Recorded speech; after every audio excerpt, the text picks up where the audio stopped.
Hello বন্ধুরা, দেখো আজকে আমি তালের বড়া করলাম। দুপুরবেলা সময় পাইনি, তো আমি রাত্রিবেলায় তালের বড়া বানিয়েছি। দেখো, কালকে দুটো তাল পেয়েছি বাগানে গিয়ে, একটা নারকেলও কুড়িয়েছি। তাল দুটো রেখে কি করব, নষ্ট হয়ে যাবে।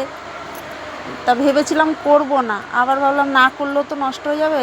তা রাত্রিরে বসে গুলে এই এখন বানানো হচ্ছে।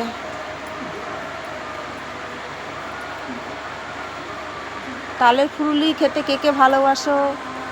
আমি তো খুব ভালোবাসি তালের ফুলুরি খেতে। তালের মালপোয়া খেতেও ভালো লাগে। তাল দিয়ে কত কিছু বানানো যায়, তালের লুচি, তালের পরোটা। তোমরা যদি না করে থাকো, ঝটপট করে নাও তালের লুচি, তালের পরোটা। এখনই তালের লুচি, পরোটা, মালপো, বড়া খাওয়ার সময়।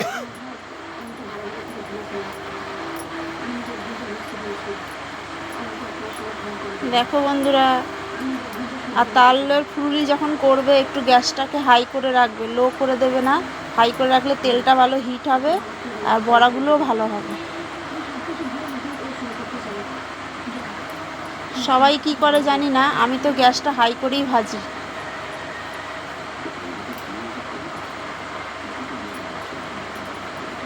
দেখো, আমার বড়া একটাও গায়ে লাগছে না, কি সুন্দর ছেড়ে ছেড়ে যাচ্ছে। আমার ভিডিওটা ভালো লাগলে লাইক, কমেন্ট, সাবস্ক্রাইব, শেয়ার করতে ভুলো না বন্ধুরা। আমার পাশে থেকো তোমরা। বড়া প্রায় হয়ে এসছে, এই দেখো পুরো পান্তুয়ার মতন কালার হয়ে গেছে। আরও যদি ভাজি তো কড়া কালো মতন হয়ে যাবে, তেতো তেতো লাগবে বেশি, আবার ভাজলে ভালো লাগে না। তো বন্ধুরা, টাটা।